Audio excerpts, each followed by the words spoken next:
আমৃত্যু ভালোবাসি তোকে পর্ব ৫৪। লেখিকা সালমা চৌধুরী। আমি আছি আপনাদের সাথে নওশিন পারভিন। তানভীর বিড়বিড় করতে করতে নিজের রুম পর্যন্ত যেতেই ফোনে কল বেজে উঠল। তানভীরের বেস্ট ফ্রেন্ড সোহাগ কল দিয়েছে। তানভীর কল রিসিভ করতেই ওপাশ থেকে সোহাগ একদমে কত কি বলতে থাকলো। তানভীর প্রথম স্তরেই বলল, আমাকে এসব বলে কোনো লাভ নেই, আমি আসতে পারবো না, এমপির সাথে একটা প্রোগ্রামে যেতে হবে, প্লিজ দোস্ত একটু আয়। আরে ভাই, আমার সময় নাই। শোন তানভীর, আমাকে যতই ব্যস্ততা দেখাস না কোনো সমস্যা নাই, কিন্তু তোর গার্লফ্রেন্ডের জন্য অন্তত আয়। একদমই ইমোশনাল ব্ল্যাকমেল করিস না। তোর আমার মাঝখানে ওকে কেন টানছিস? কারণ আমার কথা তো তুই গুরুত্ব দিচ্ছিস না। প্লিজ তানভীর, জাস্ট ৫ মিনিট আয় তুই। তানভীর ভারী কণ্ঠে শুধালো, বন্যা কি এখনো ভার্সিটিতে আছে? আমি তোর কাছে সকাল থেকে চিল্লাচ্ছি, তুই আমাকে পাত্তা দিচ্ছিস না। বন্যার নাম শুনতেই কণ্ঠস্বর পাল্টে গিয়েছে। দাঁড়া, এখন থেকে তোর ওর কসম দিয়েই কাজ করাবো। তানভীর রাগান্বিত কণ্ঠে বলল, আর যাই করিস কোনোদিন ওর নাম নিয়ে কসম কাটতে বলবি না। পারিবারিক বাহিরে আমার একমাত্র দুর্বলতা ও, তাছাড়া কসম কাটা ঠিক না। আচ্ছা ঠিক আছে, কাটাবো না কসম। এখন বল, আসবি? বন্যা যদি সত্যি ভার্সিটিতে থাকে তাহলে আসবো। আরে আছে, প্রয়োজনে আটকিয়ে রাখবো, তাও তুই আয়। আমার কাজটা কিন্তু করে দিতে হবে। ভুলেও বন্যাকে কিছু বলতে যাস না, আমি আসতেছি। তানভীর দ্রুত বেরিয়ে পড়েছে। এদিকে মেঘ আবিরের আড়ালে চুপটি করে দাঁড়িয়ে আছে। তানভীর চলে গিয়েছে অনেকক্ষণ আগে। মেঘ আতঙ্কে এখনো চোখ খুলতে পারছে না। আবির ঠোঁটের কোণে হাসি রেখে অপলক দৃষ্টিতে মেঘকে দেখছে। তিরতির করে কাঁপছে মেঘের ওষ্ঠদ্বয়। লজ্জায় আর ভয়ে নাকের ডগার গলা পাকা লজ্জার ভয়ে নাকের ডগা আর গাল পাকা টমেটোর মতো লাল হয়ে গিয়েছে। নিস্তব্ধতা বুঝতে পেরে মেঘ ধীরে ধীরে চোখ মেলল। সরাসরি চোখ পড়ল আবিরের চোখের দিকে। আবিরের নিঃশব্দ দৃষ্টি দেখে মেঘ লজ্জায় মাথা নিচু করে ঘাড় কাত করে তানভীরকে দেখার চেষ্টা করলো। তানভীরকে রুমের কোথাও দেখতে না পেয়ে উদ্গীব্ন কণ্ঠে শুধালো, ভাইয়া কোথায়? চলে গিয়েছে কেন? সেটা আমি কিভাবে বলবো? তোর ভাইকে জিজ্ঞেস কর। কি? হঠাৎ দেয়ালের দিকে আবিরের নজর পড়ে। যে হাতটা দিয়ে নিজেকে আটকে ছিল সেই হাতে যে রং ছিল আবিরের সেটা খেয়ালই ছিল না। মেঘের চুল বাঁচিতে গিয়ে উল্টে দেয়াল নষ্ট করে ফেলেছে। আবিরের সাথে সাথে মেঘও চোখ ঘুরে তাকালো। দেয়ালে আবিরের হাত দেখে আর্তনাদ করে উঠল, এটা আপনি কি করলেন? আমি ইচ্ছে করে করেছি নাকি? তোর চুল বাঁচাতেই তো করেছি। মেঘ একটু দূরে সরে গিয়ে দেয়ালটাতে দেখে পুনরায় গম্ভীর কণ্ঠে বলল, আমি এখানটায় এখন কিভাবে ডিজাইন করব? আবির মেঘের হাতে কবজিটা শক্ত করে ধরে টেনে নিয়ে রঙের বক্সে চুবিয়ে সঙ্গে সঙ্গে দেয়ালে ছাপ দিল। যেখানে আবির হাতটা রেখেছিল ঠিক সেখানেই। মেঘ আটকানোর খুব চেষ্টা করেছে, কিন্তু আবিরের শক্তির সামনে মেঘ অতি নগণ্য। আবিরের হাতের রঙে অনেকটা শক্ত হয়ে যাওয়ায় ঠিকমতো বোঝা যাচ্ছিল না, কিন্তু মেঘের হাতের ছাপ স্পষ্ট বোঝা যাচ্ছে। ভালোভাবে খেয়াল করলে মেঘের ছোট্ট হাতকে ঘিরে আবিরের বড় হাতের অপ্রক্ষত ছাপটা ঠিকই চোখে পড়ে। মেঘ ক্ষুদ্র হয়ে বলল, আপনি এমন করলেন কেন? কি ডিজাইন করবি ভেবে পাচ্ছিলিস না, তাই করে দিলাম। মেঘ শক্ত কণ্ঠে বলল, আমি কিন্তু সম্পূর্ণ দেয়ালটাই নষ্ট করে ফেলবো। আবির মুচকি হেসে বলল, একদিনের জন্য রুম তোকে দিয়ে দিয়েছি, সাজাবি নাকি নষ্ট করবি পুরোটাই তোর উপর, আমি কিছুই বলবো না। মেঘ শীতল কণ্ঠে বলে উঠল, মাঝখানে হাতের ছাপটার কারণে কি পচা লাগছে? আপনি এমনটা না করলেও পারতেন। আবির স্বাভাবিক কণ্ঠে বলল, তুই তোর কাজ শেষ কর, তারপরে দেখিস কত সুন্দর লাগে।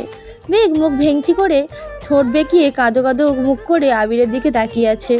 আবির মুচকি হেসে দু আঙুলে মেঘের নাকে ফুলের টোকা দিয়ে নাকটা আলতোভাবে চেপে মোলায়েম কণ্ঠে বলল, দেয়াল জুড়ে এত সুন্দর পেন্টিং থাকবে আর তাতে ডিজাইনারের হাতের ছাপ থাকবে না, তা কি করে হয়? ছাপটার নিচে তোর নামটাও লিখে দিস, বাসার মানুষ দেখলে কি ভাববে? বাসার মানুষ যখন জিজ্ঞেস করবে ডিজাইনটা কে করেছে, তখন আমি কি বলবো? শ্যাওড়ার পেতনি ডিজাইন করে দিয়ে গিয়েছে, নাকি আমার কাল্পনিক বউটা এসে করেছে? মেঘ ফোঁস করে শ্বাস ছেড়ে রাগী স্বরে বলল, কথায় কথাই বউ করবেন না, আমি কিন্তু বড় আব্বুকে বিচার দিব। কি বলবি? বলবো আপনি সারাদিন বউ করেন, অথচ বিয়ের কথা বললে ভাব নেন, আপনাকে ডাক্তার দেখাতে হবে। আমি নিঃশব্দে হেসে শুধালো, তুই কি আমায় ইনডাইরেক্টলি পাগল বললি? মুখের ওপর কিভাবে বলবো? কি? আবির এক পা করে এগোচ্ছে। মেঘ পেছাতে চেঁচিয়ে উঠল, এমন করলে আমি কিন্তু চিৎকার করব। কর চিৎকার, কাকে ডাকবি ডাক, দেখি তোকে কে বাঁচাই। মেঘ ভেজা কণ্ঠে ডেকে উঠল, আম্মু বাঁচাও। আবির মেঘের মুখ চেপে ধরে ঠাট্টা স্বরে বলল, ছি মেঘ, যেভাবে মামনিকে ডাকছিস মামনি ভাববে আমি তোকে ছি। মেঘ বিস্ময়কর দৃষ্টিতে আবিরের দিকে তাকিয়ে আছে। আবির মেঘের মুখ ছেড়ে কিছুটা গম্ভীর কণ্ঠে বলল, সরি, তোকে আর ডিস্টার্ব করবো না, তুই তোর কাজ শেষ কর। আবির টাওয়াল নিয়ে ওয়াশরুমে চলে গিয়েছে। মেঘ আহাম্মকের মতো কিছুক্ষণ দাঁড়িয়ে রইল। আবির ভাই যে রাগ করেছে এটা ওনার কথাতেই বোঝা গিয়েছে। মেঘ কি করবে তাই ভাবছে। আচমকা ড্রেসিং টেবিলের আয়নার দিকে নজর পড়তেই মেঘ সব ভুলে গেল। গালে আবিরের হাতের স্পর্শ, গলার ঘাড়েও আঙুলের দাগ, নাক আর কপাল জুড়েও রং লেগে আছে। মেঘ লজ্জায় আড়ষ্ট হয়ে যাচ্ছে। কিছুক্ষণ আগে ঘটে যাওয়া ঘটনাগুলো ভাবছে আর বারবার লজ্জায় ললিত হয়ে যাচ্ছে। মেঘ নিজের গালে হাত রেখে আবিরের স্পর্শ অনুভব করার চেষ্টা করছে, অমনি বুকের ভেতর কম্পন শুরু হয়ে গিয়েছে। আচমকা মিম দরজায় দাঁড়াতে মেঘ তাড়াহুড়ো করে দেয়ালের দিকে ঘুরে মাথায় ওড়না দিল, যাতে রঙের দাগ মিম কোনোভাবেই না দেখে। মিম দৌড়ে এসে উত্তেজিত কণ্ঠে শুধালো, আপু তুমি আমায় দেখে কি লুকাইছো? দেখি এদিকে ঘুরো তো। মেঘ দেয়ালে রং করতে করতে তপ্তস্বরে বলল, ডিস্টার্ব করিস না, রুমে যা। তুমি কি লুকাচ্ছ বলো, তাহলে চলে যাব। মেঘ হুঙ্কার দিয়ে উঠলো, আবির ভাই কিন্তু ওয়াশরুমে আছে, ডাকবো? মিম উদ্গীপ্ত কণ্ঠে বলল, ভাইয়া রুমে আছে, আগে বলবা না? আমি গেলাম, পরে এসে দেখবো তুমি কি লুকাইছো। মেঘ কিছুক্ষণ ভেবে পুনরায় কাজ শুরু করলো। আবির ওয়াশরুম থেকে বেরিয়ে ভেজা শরীরে টি শার্ট গায়ে দিয়ে ফোন নিয়ে চুপচাপ রুম থেকে বেরিয়ে গিয়েছে। মেঘের দিকে একবারের জন্য তাকিয়েও দেখেনি। মেঘ অসহায় মুখ করে আবিরের যাওয়ার দিকে খানিকক্ষণ চেয়ে রইল। চোখে মুখে বিষণ্ণতায় ভরে গিয়েছে, তবুও সব কিছু একপাশে রেখে কাজে মনোযোগ দিল। আমি নিচে নামতে মিম ছুটে গেল মেঘকে দেখতে। ততক্ষণে মেঘ রং দিয়ে গালে আর গলায় থাকা আঙুলের ছাপগুলো মুছে ফেলেছে।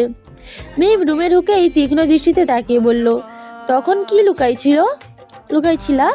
মেঘ স্বাভাবিকভাবে ঘুরে মিমের গালে রঙের দু আঙুল ছুঁয়ে বলল, তোর কাছ থেকে আমি কি লুকাবো বল? আপু তোমার গালে এত রং কেন? খেয়াল ছিল না, হুট করে গালে হাত দিয়ে ফেলেছিলাম। দুটা দেয়াল ভালোভাবে পর্যবেক্ষণ করে মিম বলল, আপু দুটা ডিজাইনই অনেক সুন্দর হয়েছে, ভাইয়ের রুমটা অন্যরকম সুন্দর লাগছে। মেঘ মৃদুস্বরে বলল, সত্যি সুন্দর হয়েছে? 100% সত্যি। ওনার কি পছন্দ হবে? কিছুই তো বললেন না। আমি বলছি ভাইয়ার পছন্দ হবেই।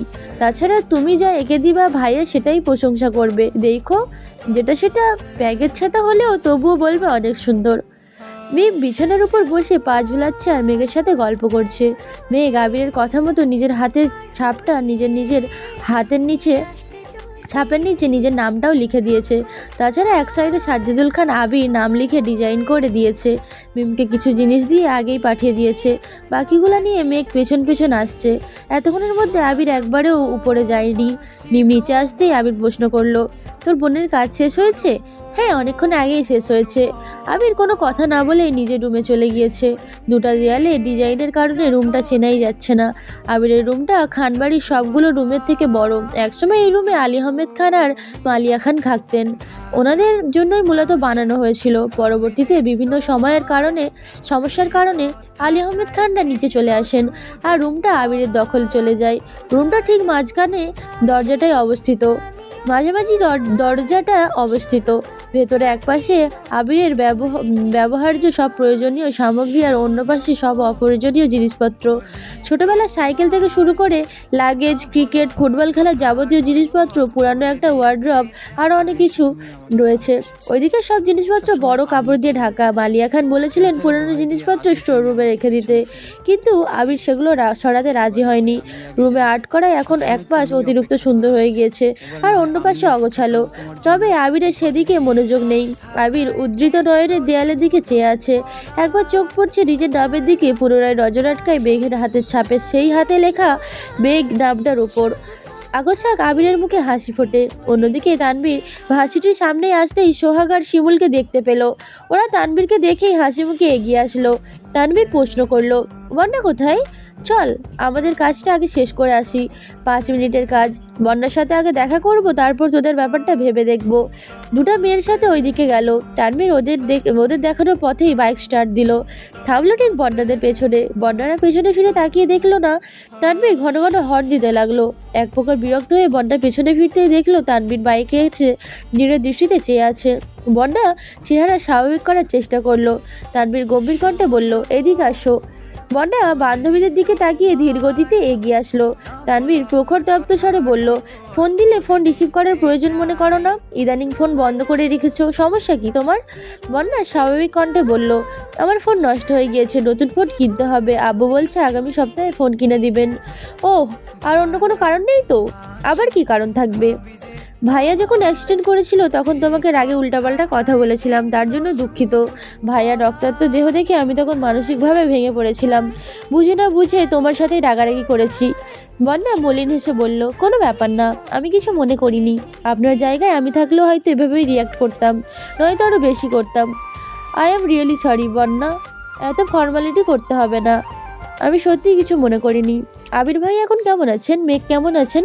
দুজনেই আলহামদুলিল্লাহ ভালো। বন্যা হঠাৎই ঢোক গিলে উষ্ণ স্বরে শুধালো, একটা কথা জিজ্ঞাসা করব? অবশ্যই। আপনি মিনাজ আর তামিমকে কি করেছিলেন?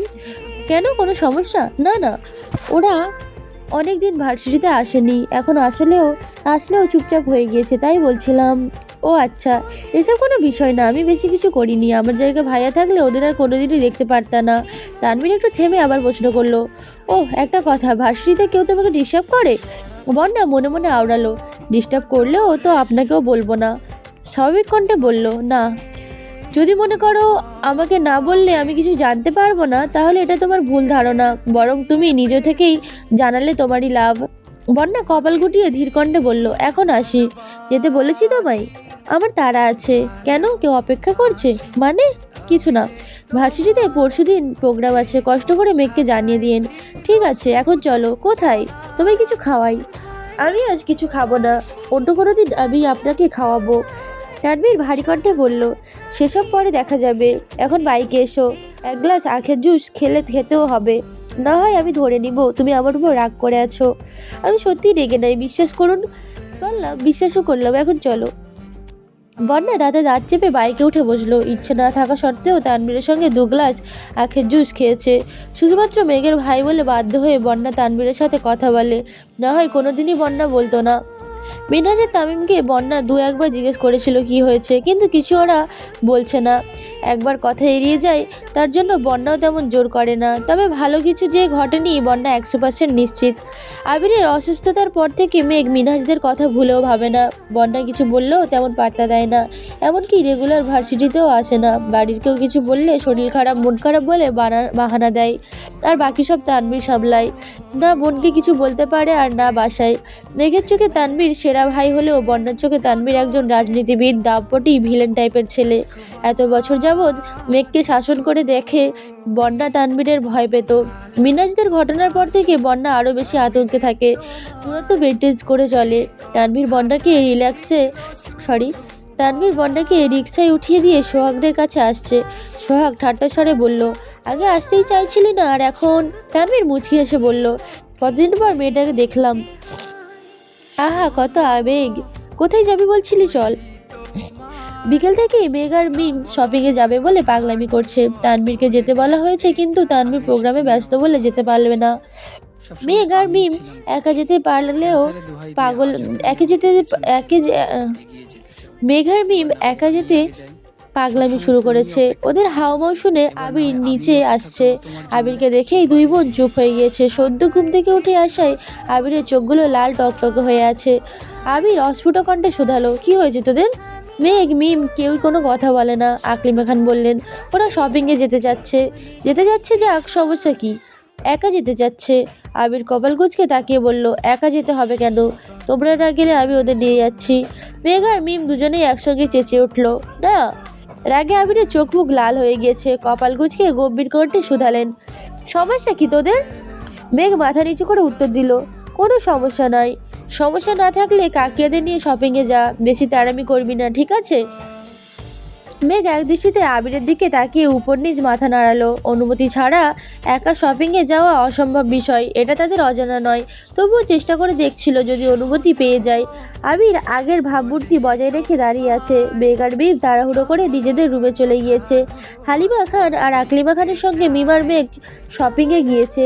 মেঘ আর মেঘ সুযোগ বুঝে আবিরের জন্য 2 থেকে 3টা সাদা শার্ট, টি শার্ট আর দুজনের জন্য 3টা পাঞ্জাবি কিনে নিয়েছে। মেঘটা বাসায় ফিরতেই তানভীর ভার্সিটি প্রোগ্রামের কথা বলেছে। আবিরও সেখানে উপস্থিত ছিল। মেঘ নিজের হাতে শপিং ব্যাগগুলো লুকিয়ে নিজের রুমে নিয়ে গিয়েছে। আবির বিষয়টা খেয়াল করলেও কিছু বলেনি। আবির রাতে ঘুমানোর জন্য রুমে ঢুকে দরজা চাপাতেই রীতিমতো আশ্চর্য হয়ে গিয়েছে। আবিরের দরজা নাড়ালে মেঘের হাতের ছাপটার আগের মতো বেরঙিন নেই। মেঘ সেখানে নীল রঙের ছাপ দিয়েছে, এমনকি অন্য হাতের ছাপও দিয়েছে। পাশাপাশি মেঘের 2 হাতের ছাপ দেখে আবির মুচকি হেসে বলল, পাগলি একটা। প্রোগ্রামের দিন ঠিক সময় মতো মেঘ ভার্সিটিতে চলে আসছে। মেঘকে দেখে বিরাজের তামিম এগিয়ে এসে শোধালো, কেমন আছিস? মেঘ অন্যদিকে মুখ করে বলল, আলহামদুলিল্লাহ। মেঘ ওদের পাশ কাটিয়ে চলে গিয়েছে। বন্যা আর মেঘ দুজনেই আজ গ্রাউন্ড ড্রেসের সঙ্গে হিজাব পরে আসছে। মেঘ আর বন্যা কিছুটা সামনে এগোতেই লিফাত নামের ছেলেটার সাথে দেখা। লিফাতের হাতে সিগারেট। বন্যা আর মেঘকে দেখেই থতমত খেলো। সিগারেট পেছনে ফেলে শান্ত স্বরে জিজ্ঞাসা করলো, কেমন আছো তোমরা? বন্যা আর মেঘ দুজনেই কপাল কুঁচকে তাকিয়ে আছে। বন্যা ঠান্ডা কণ্ঠে বলল, আলহামদুলিল্লাহ ভালো। বন্যা মেঘের হাত ধরে বলল, চল এখান থেকে। মেঘ তখনও সরুনেত্রে লিফাতকে পরখ করছে। ছেলেটার মুখে রহস্যময় হাসি। লিফাত প্রশ্ন করলো, কেউ কেমন আছে ও জিজ্ঞেস করলে প্রতি উত্তরে তাকেও জিজ্ঞেস করতে হয়, এটাও কি জানো না? বন্যা শক্ত কণ্ঠে জবাব দিল, না জানি না। বন্যা মেঘকে টেনে নিয়ে চলে গিয়েছে। মেঘ কপাল কুঁচকে শোধালো, এই ছেলে আবার কে? রসায়ন ডিপার্টমেন্টের 4র্থ বর্ষের এক বড় ভাই। তোর সাথে কথা বলতে আসছেন কেন? আল্লাহ জানেন, তুই তো ইদানিং তেমন ক্লাসে আছিস না। একদিনে আমি ফোন কথা বলছিলাম, তখন এই ছেলে ইচ্ছে করেই আমার কাছে গিয়েছে। আমি হঠাৎ ঘোরাতে প্রায় ধাক্কাই লেগে গিয়েছিল। কথাবার্তা নেই, হুট করে আমাকে ধমকে চলে গিয়েছে। এরপর থেকে দেখলেই কেমন করে হাসে, এটা সেটা জিজ্ঞেস করে। ইচ্ছে করে মাথাটা ফাটিয়ে দিই। ভাইয়াকে বলবো? না না, তোর ভাই আর এক ডেঞ্জারাস পাবলিক। ওই দিন দেখা হয়েছিল, পরেও জিজ্ঞেস করেছিল আমাকে কেউ ডিস্টার্ব করে কিনা। তুই কি বলেছিস? আমি না করেছি। কেন? তোর ভাই মিনাজিদের যে অবস্থা করেছে, আমি আর কাউকে বিপদে ফেলতে চাই না। তাহলে আবির ভাইকে বলি? ভুলেও না, তোর এই গুন্ডা পান্ডা ভাইদের আমার ব্যাপারে কিছু বলবি না। তুই গুন্ডা পান্ডা কাকে বলছিস? আমার আবির ভাই হিরো, নট ভিলেন, ওকে? আর তোর ভাই? আমার ভাইও হিরো। মিনাজদের যদি মেরেও থাকে, ভাইয়া কি শুধু শুধু মারছে নাকি? আমার কর্মকাণ্ড তোর কি তখন আমার উপর তোর কি আমাকে তখন মারতে ইচ্ছে করেনি? বল বল, করেনি? করেছে। তুই আমার বেস্ট ফ্রেন্ড হয়েও আমার কাজে তুই আমার উপর বিরক্ত হয়েছিস। এমনকি আমি নিজেই আমার উপর বিরক্ত ছিলাম। সেখানে ভাইয়া না মিনাজকে চেনে আর না তামিমকে চিনে। আবির ভাইয়া তামির ভাইয়া একই সুতোই বাঁধা। ভাইয়ার প্রাণ এক সুতোই বাঁধা। ওদের একজনের কিছু হলে আরেকজন জীবনের ঝুঁকি নিয়ে হলেও বাঁচাবে। সেখানে সামান্য মায়ের আর এমন কি? বন্যা উদাসীন কণ্ঠে বলল, এখন চল, অনুষ্ঠান শুরু হয়ে যাবে। মেঘ আর বন্যা ভেতরে ঢুকলো। পেছন দিকে বসতে যাবে এমন সময় ওদের একজন ক্লাসমেট সামনে দেখে বলল, মেঘ তোরা এখানে আয়, তোদের জন্য সিট আছে। মেঘ আর বন্যা এগিয়ে গেল। পাশাপাশি 2টা সিটে মেঘ আর বন্যা বসলো। ওদের সামনের সারিতে লিফাতের বন্ধুরা বসা। কয়েক মুহূর্তের মধ্যেই লিফাত এসে বসলো। মেঘ আর বন্যা লিফাতকে দেখেই পেছনে চলে যাওয়ার জন্য ফিসফিস শুরু করলো। লিফাত পেছনে ঘুরে উত্তেজিত কণ্ঠে বলল, আরে তোমরা এখানে কেন? কেন, কিছু লাগবে শুধু বলো। আরে তোমরা এখানে, কোনো কিছু লাগবে শুধু একবার বলবে, সাথে সাথে এনে দিব। বন্যা আর মেঘ দুজনেই রাগে ফুঁসছে। বন্যা কিছু বলতে যাবে, তার আগেই কেউ একজন রাগান্বিত কণ্ঠে বলে উঠল, তোর কলিজাটা আমার লাগবে, দে এখন।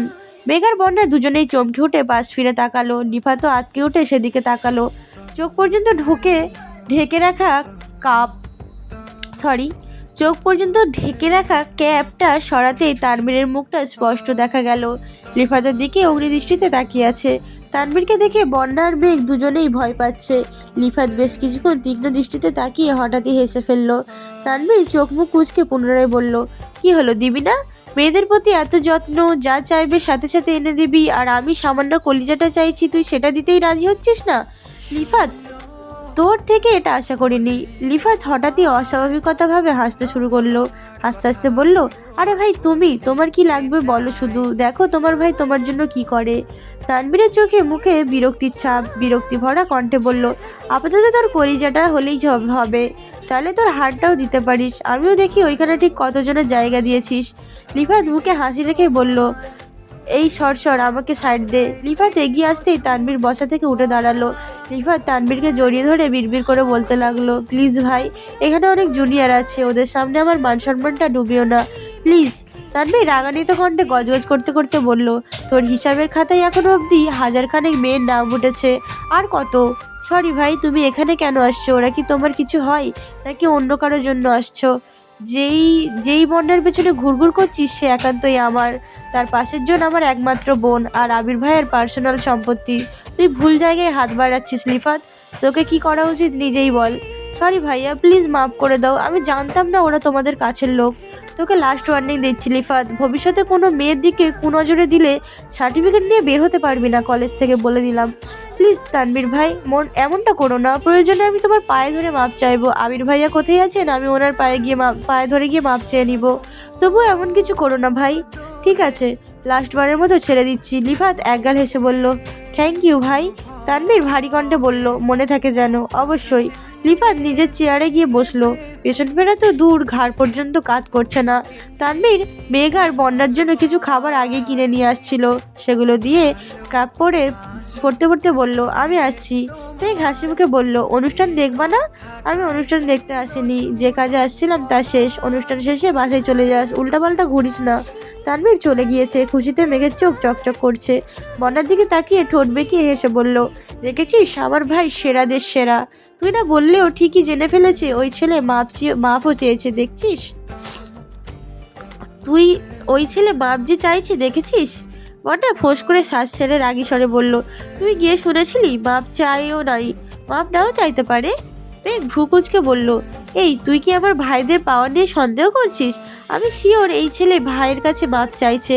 বিশ্বাস না হলে ছেলেকে ডাক দে, যদি স্বাভাবিকভাবে কথা বলে তাহলে বুঝবো ভাইয়া কিছু বলেনি, আর যদি কণ্ঠস্বর বদলে যায় তাহলে বুঝবো ভাইয়া ঝাড়ছে। বন্যা ভাবলেশীন জবাব দিল, আমি পারবো না।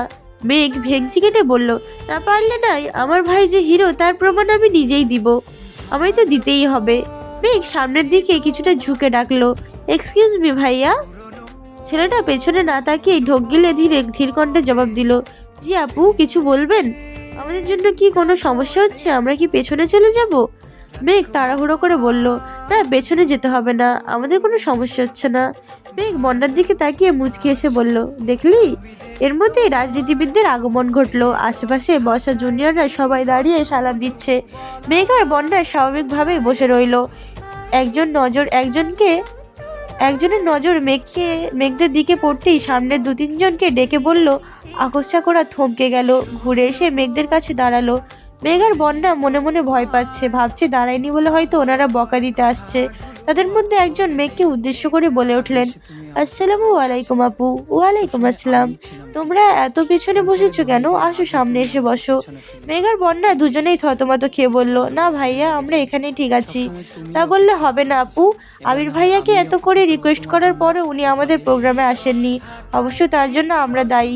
ভাইয়া বারবার বলেছিল ওনাকে নিয়ে যেন কোনো রকম প্ল্যান না করি, কিন্তু আমাদের মন তাতে সায় দেয়নি। ভাইয়ার জন্য স্পেশাল আয়োজন করেছিলাম, ভাইয়া কোনোভাবে খবর পেয়েছে, তারপর আর প্রোগ্রামে আসেনি। সেসব পুরানো কথা বাদ দেন, এখন তোমরা যেহেতু আজকের প্রোগ্রামে আসছো, আমাদের উচিত তোমাদের সর্বোচ্চ আপ্যায়ন করা। প্লিজ তোমরা সামনে এসে বসো, প্লিজ। 4 থেকে 5 একসঙ্গে রিকোয়েস্ট করতে শুরু করেছে। ওনাদের এত রিকোয়েস্ট করা দেখে মেঘার বন্যা ভীষণ লজ্জায় পড়ে গিয়েছে। পুরো হলের মানুষ দাঁড়িয়ে তাদের কাছে দেখছে, তাকিয়ে আছে মেঘার বন্যার দিকে।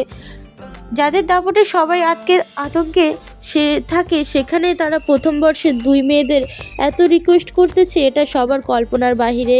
মেঘার বন্যা বাধ্য হয়ে সামনের দিকে এগিয়ে গিয়ে বসলো। এত সামনে বসে প্রোগ্রাম দেখতে মেঘার বন্যা দুজনেরই অস্বস্তি লাগছে, উঠে যেতেও পারছে না। একটু নড়লেই 1-2 জন এগিয়ে এসে জিজ্ঞেস করে, আপু কোনো সমস্যা, কিছু লাগবে? তাই উঠে যেতেও পারছে না। প্রোগ্রামের বিরতিতে মেঘদের খাবার পর্যন্ত দিয়ে গিয়েছে, তানভীর নিজেও অনেকটা খাবার কিনে দিয়ে গিয়েছিল। মেঘার বন্যা শুধু মুখ চাওয়াচাই করছে, কিছুই খেতে পারছে না। মেঘ বাধ্য হয়ে আবিরকে কল দিল। আবির অফিসে কাজ করছিল, গতকাল থেকেই অফিসে আসছে। অফিসে আসলেও এখনও বাইক চালানোর অনুমতি পায়নি আবির। 2 দিন যাবৎ আলী আহমেদ খান নিজের সাথেই আবিরকে অফিসে নিয়ে যায়। আবিরও বাধ্য ছেলের মতো আব্বুর সঙ্গে যায়। মেঘ কল দিতেই আবির মুচকি হেসে কল রিসিভ করলো। মেঘ সালাম দিল, আবির সালামের উত্তর দিয়ে শুধালো, কি ব্যাপার? তাদের আপ্যায়নে অতিষ্ঠ হয়ে যাচ্ছিস? মেঘ উদ্বিগ্ন কণ্ঠে জানতে চাইলো। আপনি কিভাবে জানলেন? তোর আশেপাশে কখন কি ঘটবে না ঘটবে সব আপডেটই আমার কাছে থাকে। ওনারা কল দিয়েছিলেন? আমায় না জানিয়ে তোকে কিছু বললে ওদের যে কী অবস্থা হবে এটা তুই না জানলে ওরা খুব ভালো জানে। খাবার খাইছিস? না। খেয়ে নে, না হয় একটার পর একটা দিতেই থাকবে। ওদের অতিরিক্ত ভালোবাসায় অতিষ্ঠ হয়ে আমি যোগাযোগ কমিয়ে ফেলেছি। এতদিনে তোকে পেয়েছে, তোকে ঠিকঠাক আপ্যায়ন করতে না পারলে ওরা ঘুমিয়েও দুঃস্বপ্ন দেখবে, বুঝলি? মেঘ মৃদু হেসে বলল, আমাদের প্রোগ্রাম দেখতে ভালো লাগছে না, সামনে এসে বসাইছে, সব বিরক্ত লাগছে। কিছুক্ষণ দেখে বেশি খারাপ লাগলে আমার কথা বলে বেরিয়ে পড়িস। আচ্ছা, আপনি আসবেন? কেন? অনুষ্ঠান দেখতে নাকি ওদের কর্মকাণ্ড দেখতে? না না, এমনি। আসবেন কিনা জিজ্ঞাসা করছি। আবির মন খারাপ করে বলল, জানিসই তো আব্বু আমাকে বাইক নিয়ে বের হতে দেয় না। আব্বুর গাড়ি আমি নিব না। আসলে রিক্সা নিয়ে যেতে হবে। আসবো? মেঘ খানিক ভাবলো, এমনিতে আবির ভাইয়ের শরীর দুর্বল, এই অবস্থায় যদি আবির কোনো অ্যাক্সিডেন্ট ঘটায়। ভয়ে মেঘ বলল, না, আপনাকে আসতে হবে না। রাগ করছিস? আমি রিক্সা নিয়ে আসি, সমস্যা নেই। সত্যি রাগ করিনি, আপনি পুরোপুরি সুস্থ হলে অনেক ঘুরতে পারবো। এখন না হয় বড় আব্বুর লক্ষ্মী ছেলে হয়ে থাকুন। আবির নিঃশব্দে হেসে বলল, সাবধানে থাকিস, আর কোনো সমস্যা হলে জানাইস। মেঘ ঠাট্টা স্বরে বলল, জানাবো না কেন? কারণ আমি জানি আমার কোনো সমস্যা হওয়ার আগেই কেউ বা কারা কোনো না কোনোভাবে আমাকে প্রোটেক্ট করবেই। এত confidence? Yes sir. Okay ma'am, পাগনামি রেখে এখন খেয়ে নেন। আচ্ছা, আপনি খেয়েছেন? আব্বু আমাকে খাওয়ার উপর খাওয়াই রেখেছে। ঘন্টার ঘন্টার খাবার পাঠাচ্ছেন। এখন মনে হচ্ছে অফিসে না এসে বাসে থাকলেই ভালো হতো। ঠিক আছে, খান। রাখি তাহলে। ওকে। মেঘ আবার ডাকলো, আবির ভাই। কিছু না, রাখছি। মেঘ কল কেটে স্বস্তির নিঃশ্বাস ছাড়লো। বন্যা কপাল কুঁচকে তাকিয়ে আছে। মেঘ ভ্রু নাচিয়ে শুধালো, এখন কি আমার আবির ভাইয়ার ক্ষমতা সম্পর্কে আইডিয়া হয়েছে? বন্যা অস্থির হয়ে বলল, সেসব হয়েছে, কিন্তু তুই আগে এটা বল, তুই আর আবির ভাই কি রিলেশনে আছিস? হ্যাঁ। সত্যি? উনি কি তোকে প্রপোজ করে ফেলেছেন? প্রপোজ করেননি, তবে আমি মনে মনে অ্যাকসেপ্ট করে নিয়েছি। কেন বলতো?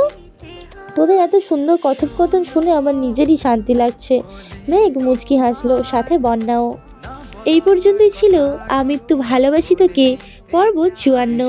পরবর্তী পর্বগুলো শোনার জন্য চ্যানেলে চোখ রাখুন। সবাই ভালো থাকবেন, সুস্থ থাকবেন। আল্লাহ হাফেজ।